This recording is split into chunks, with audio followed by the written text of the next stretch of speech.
The year was 2283. Earth had changed long ago. The blue planet had sent its first brave explorers beyond the stars.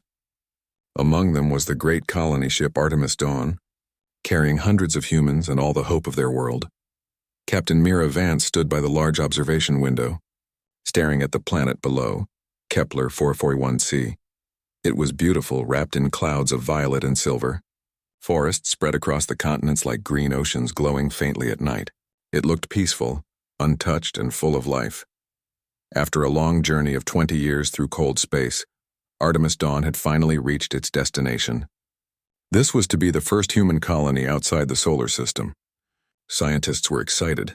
Engineers prepared landing craft, and the crew talked of new beginnings. Humanity was ready to start again. But deep inside, Mira felt uneasy. Planets this perfect were never empty. Life had a way of surviving, and sometimes it didn't like being found. 2 days later, her fears came true. A scouting team of 4, led by Lieutenant Harper, went missing. Their ship's signal vanished near a glowing forest on the planet's southern ridge. For 12 hours there was no reply, then only static. Could be a storm, said Dr. Yara Iqbal, the ship's lead xenobiologist. Or something else, Mira answered quietly. Mira decided to lead the rescue mission herself. She took a small crew of 6 and descended through the planet's thick, glowing atmosphere. The air shimmered with blue light.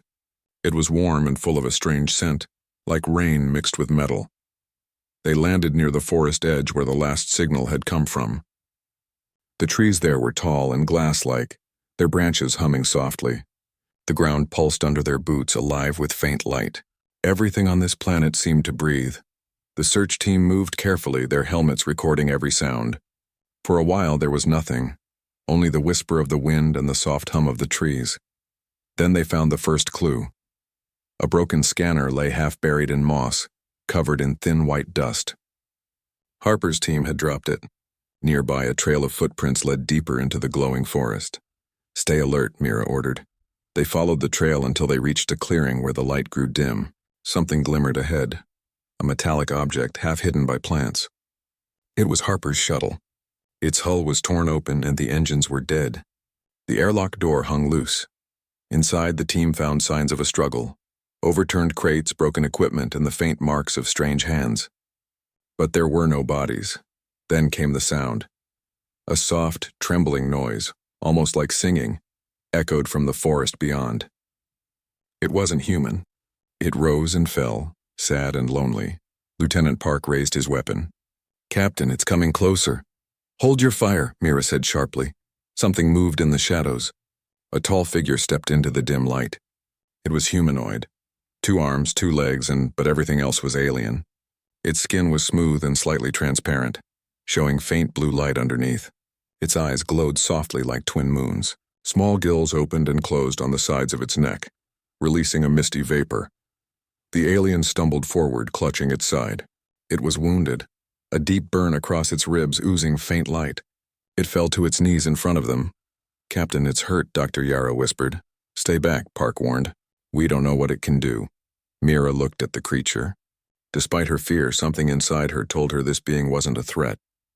She slowly removed her helmet and knelt down. The alien lifted its head weakly. Its eyes met hers and filled with confusion and pain, but also curiosity. It tried to speak, making soft musical sounds that the translator struggled to understand. Static crackled, then a single word came through, broken but clear. "Peace." The crew froze. The word echoed through their helmets like a promise. Mira hesitated only a second before she did something no one expected. She took off one glove and reached out her hand. The alien looked at it unsure. Then slowly it raised its own thin hand and touched hers. Its skin was cool and smooth, and where they touched, a faint light spread across both their palms. Dr. Yara whispered, "Captain, this isn't in protocol." "I know," Mira said softly. "But neither is life like this." For a moment there was peace. 2 species, strangers to each other, shared a single heartbeat of understanding. The alien's strength faded. It collapsed forward unconscious. Mira caught it gently before it hit the ground. "We're taking it back," she said firmly. Park frowned. "Captain, that's against contact rules." "Command said no retrieval of unknown organisms. I'll take responsibility," she interrupted. It's alive. That's enough reason. They carried the alien back to the shuttle, carefully placing it in a containment bed. Mira sat beside it all the way back to Artemis Dawn. When they arrived, the medical bay filled with scientists and officers all arguing. Commander Redden from Earth Command appeared on the main screen. Captain Vance, you violated Protocol 7. No direct contact until full biological clearance. This creature could be dangerous. It asked for peace, Mira said. That's not dangerous. That's a beginning. Redden's face hardened. Your feelings don't change orders, Captain. Keep it quarantined. And send all biological data immediately. The screen went dark. Mira looked through the glass wall at the alien lying motionless on the bed. Its body glowed faintly as if trying to heal itself. She could hear its slow, rhythmic breathing. Dr. Yara approached her. I ran some scans. Its biology is complex, part organic, part crystalline. It's unlike anything we've seen, but I don't detect any threat. Good, Mira said. Then we help it. Yara nodded slowly. You know what Command will say if they find out you're protecting it. I know, Mira replied. Her eyes stayed on the alien. But I couldn't leave it there. I don't know what happened to Harper's team, but I don't think this one harmed them. Then what did? Yara asked quietly. Mira didn't answer. The question hung heavy in the air. Hours passed. The alien remained unconscious. Mira stayed in the med bay watching over it. At one point, its fingers twitched and its lips moved, forming soft tones that the translator could not yet process. She leaned closer. You're safe here, she whispered. You're not alone. The lights in the room flickered as if reacting to her voice.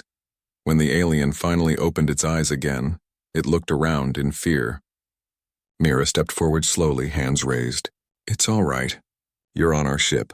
You're hurt, but you're healing. It blinked and tried to speak again. The translator hummed and finally produced a few more words. Kyle, name. Friend? Mira smiled gently. Kyle, she repeated. Yes, friend. The alien's expression softened. It closed its eyes and rested again. From that moment, something inside Mira changed. She had seen many wonders in her career, but nothing compared to this. The spark of understanding between two beings who had never shared a world.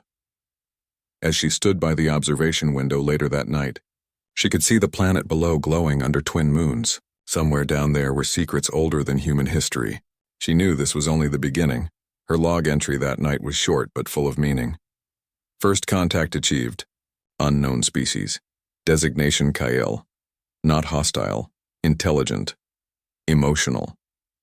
I stood beside him today, and for the first time in years, I felt humanity's true purpose. We came to explore, us not to conquer, and maybe, just maybe, to understand. Outside, Kepler 441c shimmered in the dark like a living jewel, and aboard Artemis Dawn, humanity's first friendship beyond the stars had begun. Fragile, uncertain, but real. Days passed aboard Artemis Dawn. The alien, now known as Kyle, recovered slowly under Mira's care. His skin no longer glowed as brightly, but the strange light in his eyes showed awareness and curiosity. He learned to speak through the ship's translator, and his gentle nature began to calm even the most doubtful crew members. Every day, Kyle asked questions about Earth, about oceans, cities, and stars. He listened with quiet wonder when Mira told him stories of humanity's past, both its beauty and its mistakes. In return, Kyle shared his story. He came from a race called the Eliar, once the rulers of Kepler 441c. They had built great shining cities, harnessed the light of their world, and lived in harmony with nature. But over time, greed and fear had divided them. Their world grew sick, their light dimmed, and their people vanished into the deep caverns beneath the planet's crust. Kale was one of the few left, searching for signs that life could begin again. Your people sound like ours, Mira said one evening. They stood together by the window, watching the planet turn below. We too almost destroyed our home once. We only survived because we changed. Kale's eyes glowed softly. Then perhaps your coming here means we can both begin again. For a moment, there was quiet understanding between them. It felt like hope, but not everyone saw it that way. In the command room, tension grew each day. Commander Redden from Earth sent new messages, demanding Kale be transferred to the research division immediately. He wanted every sample, every scan, and full access to the alien's mind. This could advance human technology by decades, Redden's voice echoed over the hollow screen. "We need to understand him and completely." Mira stood firm. "He's not a subject, Commander. He's a person. He's helping us," Redden frowned. "You're letting emotion interfere with duty. We sent you there to colonize, not to make friends." "Maybe friendship is the best start to colonization," she replied. The line went silent. Then Redden said coldly, "If you won't follow orders, we'll send replacements. Earth will not tolerate disobedience." When the screen turned off, Mira's hands trembled. She knew she had just made an enemy in the highest place possible. Meanwhile, Kale began exploring the ship under supervision. Many of the crew avoided him, whispering as he passed. Some feared him. Others simply didn't understand. Lieutenant Park, the soldier who had first aimed his weapon at Kale, was the loudest critic. "We shouldn't trust it," he told Mira openly. "It could be leading us into a trap." Mira met his eyes calmly. "He's shown us nothing but peace." "Maybe that's what he wants you to think," Park muttered. But Kale proved helpful. He examined the planet's data feeds and pointed out strange energy patterns beneath the surface. "There," he said, showing Mira glowing marks on the map. "Old Eliar tunnels. My people built them long ago. The energy is waking." "Waking?" Mira repeated. Kale nodded slowly. "Something ancient sleeps below. It remembers us." Those words echoed in her mind long after he left the room. The next week, a new crisis erupted. During a secret scan ordered by Earth Command, one of the science officers, Dr. Morgan, collected a small tissue sample from Kale while he slept, without permission. When Mira discovered it, she was furious. She confronted Morgan in the lab. "You broke every rule we agreed on. Why?" "It wasn't my decision," Morgan said, avoiding her gaze. Redden ordered it directly. He said we had no choice. Before Mira could reply, Kale entered the room. His expression was calm, but his eyes glowed brighter than before. "You took from me without asking," he said quietly. "Why?" Morgan froze. I didn't mean—" Kale's voice was soft but filled with pain. "You say you came in peace, but you still take what you want. That is not peace. That is fear." Mira stepped between them. "Kale, please. I didn't know. I promise you I'll stop this." He looked at her, not with anger, but with deep sadness. "You are different, Mira, but your people, they have long shadows." Before she could speak, Kale turned and walked out. That night, he disappeared from the medical wing. Mira ordered search teams across the ship. Kale was gone, and the only trace he left behind was a faint light trail leading to the hangar bay. A shuttle was missing. Lieutenant Park approached her. "He's heading back to the planet, Captain." "Prepare another shuttle," she said immediately. Park frowned. "With respect, if he's gone rogue, then I'll bring him back," she said firmly. Minutes later, Mira's shuttle broke through the planet's atmosphere once again. The violet clouds glowed around her ship as she followed Kale's trail into the southern forests, the same place where they had first met. Through the ship's sensors, she picked up his signal near a deep canyon filled with bright mist. She landed and stepped out, calling his name through the communicator.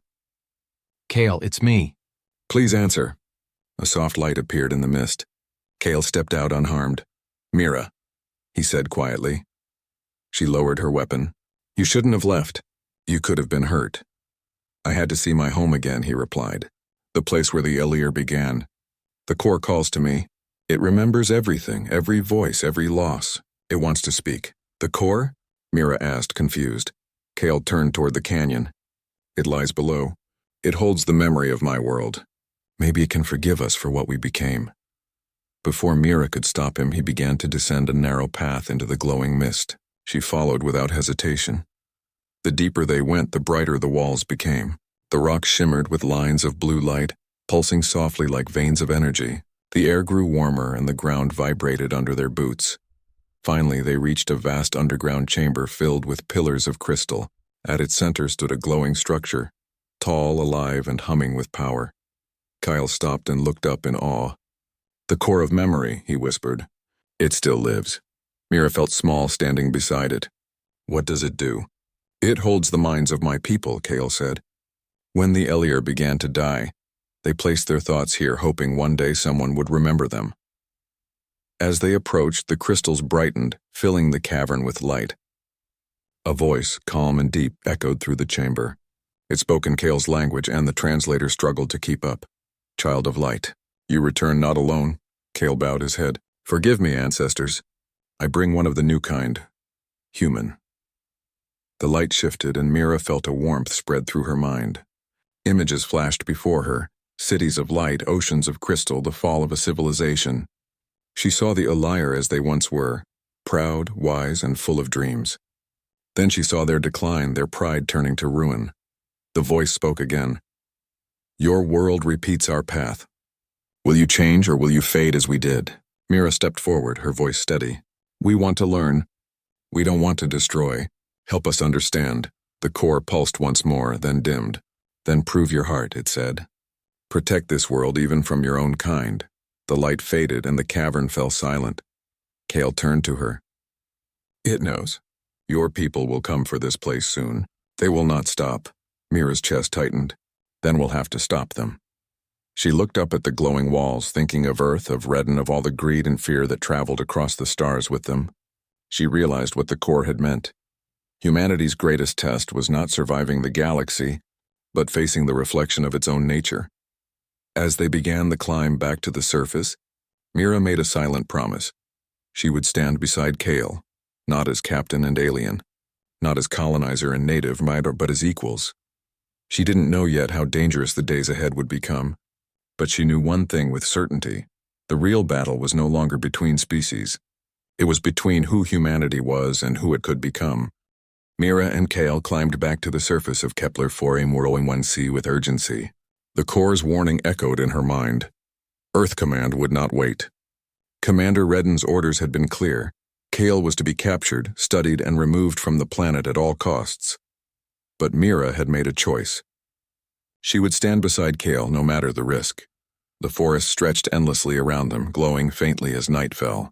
The air hummed with life, and the faint light of the bioluminescent plants illuminated the path ahead. Mira felt the weight of responsibility pressing down on her shoulders. This was no longer just a mission. It was a matter of survival for Kale's world, and perhaps the soul of humanity. Kale, Mira said, her voice low. We need a plan. They'll come for you. They won't stop until they get what they want. Kyle nodded. His eyes glowed softly. The core can protect itself for a short time, but not forever. If your people arrive in force, we cannot hold them alone. Mira clenched her fists. Then we make them stop. We do this together. Back aboard Artemis Dawn, Earth Command's fleet approached Kepler 441c. Ships swarmed in the upper atmosphere, their weapons ready. Commander Redden's message came again. Captain Vance, stand down immediately. Failure to comply will result in total containment measures. Mira's response was firm. We will not harm Earth, but we will not betray Kale. I stand beside him, and so should humanity. She knew this act of defiance would mark her as a rebel in the eyes of her superiors. Yet when she looked at Kale, she felt certain it was the right choice.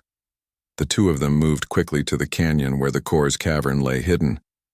Using the tunnels Kale had discovered earlier, they reached the entrance without being detected.